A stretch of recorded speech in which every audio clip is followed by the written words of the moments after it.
We now live in an age of disasters, not to disaster Patrick. As a decorated disaster professional, CEO, author, and speaker, Patrick has over the last 20 years energized and transformed people worldwide through his unique disaster method. Now, Patrick is taking on the most difficult disaster management challenges in the world. He is on a mission to prove that if you prepare for disasters, you'll never experience one.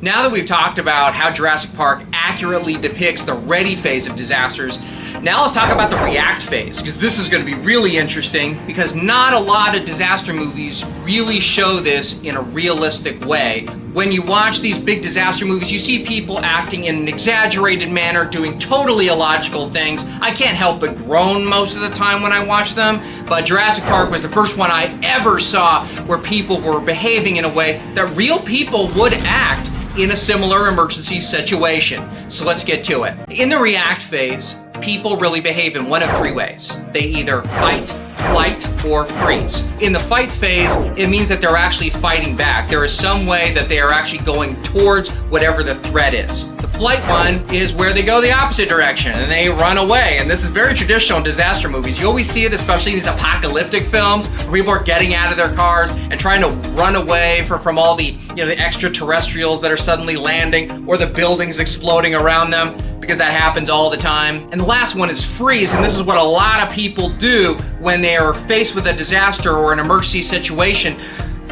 They just lock up, and Jurassic Park depicts all three of these reactions in a very realistic way. The first one is fight, and the scene I'm going to mostly be focusing on in this video is the one with the T-Rex, where the T-Rex initially attacks the SUVs. In this scene, you have two different cars. One car is filled with Dr. Grant and Dr. Malcolm, who are the two adults who are also scientists. They are in car number 2. And in the front car, you have the two kids, Tim and Lex Murphy, and then you have one adult. He's an attorney. He's also in the front, and his name is Donald Gennaro. That's what you have, and you have set around you this massive tropical storm. It's dark out, and then the power goes out, and then suddenly the T-Rex is able to touch the electric fence, which now indicates that the T-Rex can now leave the pen and move freely throughout the park. So let's talk first about fight. And what Dr. Grant does is he goes into the back and he takes a flare and he strikes a flare.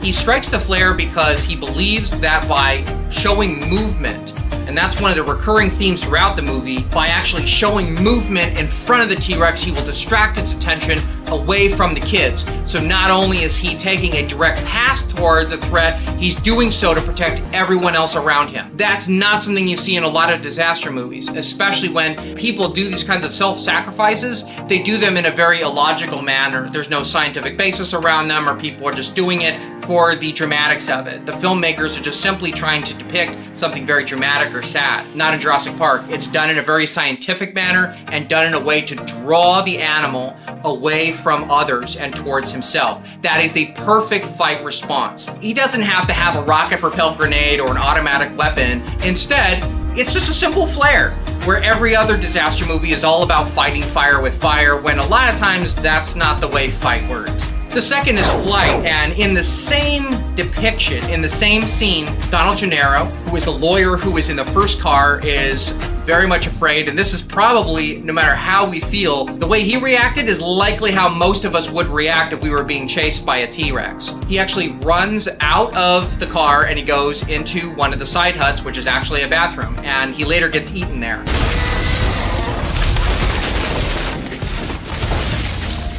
But what he does is fantastic. He immediately begins to hyperventilate. He jumps out of the car and then he runs. And that's a perfect flight response. And that's really the way most people would do it. And he just runs as fast as he can. He tries to hide. He doesn't do what a lot of these other disaster movies do, where people are running away from hazards for absolutely no reason or for illogical reasons, because they're trying to simply get away from an alien invasion. Well, if the aliens have already attacked, I'm not sure where you're going to be running to precisely. In a lot of other disaster movies, you see people trying to run away from floodwaters, or they're trying to run away from chemicals, when that's just simply not possible. Most people would realize you need to try to get into a building and go upstairs, not simply down the street.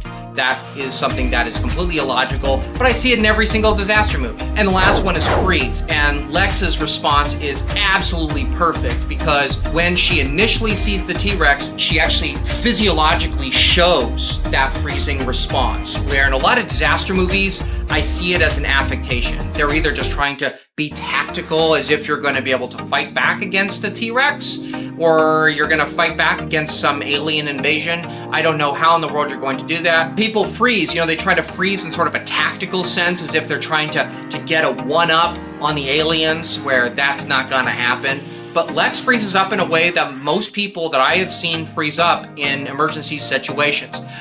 She breathes in and she holds it, just like that. And that is the absolutely perfect response, because when people freeze, that's what they tend to do. They see a threat around them and they can't move, they can't fight back, and they don't run away, they just stay right in place. So for this reason, on the react phase, Jurassic Park is without question the greatest disaster movie of all time.